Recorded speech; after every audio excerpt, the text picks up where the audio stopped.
औलाद वालिदैन से ही सीखती है। बूढ़े वालिद के साथ बहू और बेटे का जुल्म। दोस्तों, एक बूढ़ा आदमी अपने बेटे और बहू के साथ रहने के लिए शहर में आ गया। अभी 3 दिन ही गुजरे थे उसको आए हुए। बहू चूंकि शहर की लड़की थी, वो बूढ़े ससुर की आदतों से बहुत ही आजिज आई हुई थी।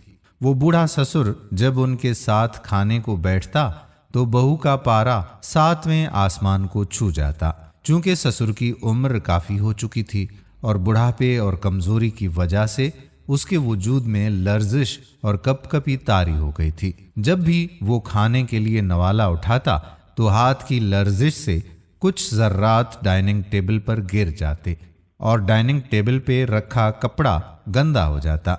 ये देखकर बीवी ससुर के सामने तो कुछ ना कहती, मगर अपने मियाँ को अलग जाकर खूब सुनाती कि मैं इस घर की नौकरानी नहीं लगी हुई हूँ जो रोज ही डाइनिंग टेबल पे बिछा कपड़ा धो रही हूँ।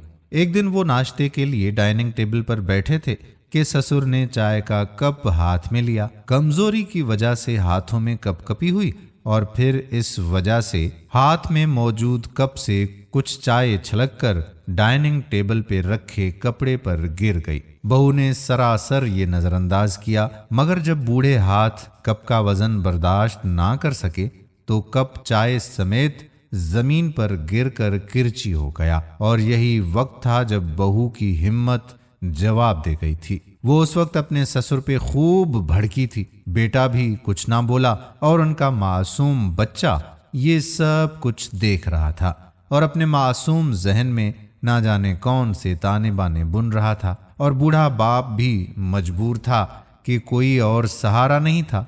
और ऐन इस उम्र में जब बेटा और बहू बर्दाश्त नहीं कर रहे तो कोई और क्यों भला बर्दाश्त करेगा। खैर से बहू ने कुछ देर इस मामले पर सोचा और फिर बिल आखिर एक फैसले पर पहुंच गई। रात को जब उसका शोहर काम से घर आया तो वो अपने शोहर से बोली कि अब्बा जी को अलग लकड़ी का मेज बनाकर दे दें और उनके लिए लकड़ी के बर्तन भी खरीद लीजिए। अगर वो ऐसे ही कांच के बर्तनों में खाते रहे और तोड़ते रहे तो एक दिन हमारे पास पानी और चाय पीने को एक कप और गिलास भी सलामत नहीं रहेगा। शोहर ने बीवी की बात से इत्तेफाक किया।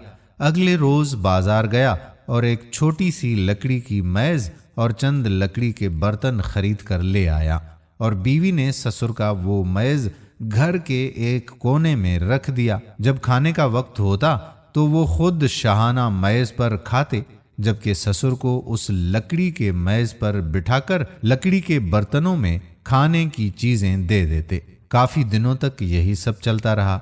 एक दिन बूढ़ा ससुर अपने कमरे में था, बहू अपने सहन में बैठी हुई थी और बेटा किसी अहम फाइल का मुतालिया कर रहा था कि इतने में उन्होंने अपने मासूम बच्चे को देखा जिसके हाथ में छोटी छोटी लकड़ियां थीं, जो उनसे कुछ बनाने की कोशिश कर रहा था। बाप ने बेटे से पूछा कि बेटे, इन लकड़ियों का क्या कर रहे हो? तो वो झट से बोला, बाबा जी, लकड़ियां इकट्ठी करके आपके लिए और मम्मा के लिए टेबल बनाने की कोशिश कर रहा हूं। जब आप दादा जान जितने होंगे तो आप भी अलग टेबल पर खाना खाएंगे ना। ये सुनकर दोनों की आंखें भीग गईं। वो क्या कर रहे थे और अपने अमल से अपने बच्चे को क्या सिखा रहे थे? शोहर ने उसी वक्त उस लकड़ी वाली मेज को बाहर निकाल दिया और फिर वालिद को मुकम्मल इज्जत के साथ अपने साथ डाइनिंग टेबल पर बाकायदा बिठाने लगे। आज भी उनके हाथों की लर्जिश से कुछ सालन गिर जाता है, मगर अब उनकी बहू बुरा मुंह नहीं बनाती, बल्कि सब्र से और बहुत ही प्यार और मोहब्बत से वो साफ कर लेती है, क्योंकि वो जान गई है कि आज जो बोएगी कल उसे वही सब कुछ मिलेगा। दोस्तों, हमारे घरानों की ही ये कहानी है। हमारे घरों में भी बूढ़े हजरात के साथ अगर ऐसा हो रहा है तो समझ जाइए कि कल आप भी बूढ़े होंगे। हमारे घरों में बूढ़े लोग ऐसे सोए हुए होते हैं जैसे वो नाकारा से हों या हम पर बोझ हों। अल्लाह ताला हम सबको अपने वालदैन की खिदमत करने की तौफीक अता फरमाए, और जिनके वालदैन जिंदा हैं अल्लाह ताला हमें अपने वालदैन की खिदमत करने की तौफीक अता फरमाए। जिनके वालदैन जिंदा हैं हम उनके लिए दुआगो हैं कि अल्लाह ताला उन्हें सेहतमंद ज़िंदगी अता फरमाए। ये वो अशख़ास हैं कि जिन्होंने हमें पाला पोसा है।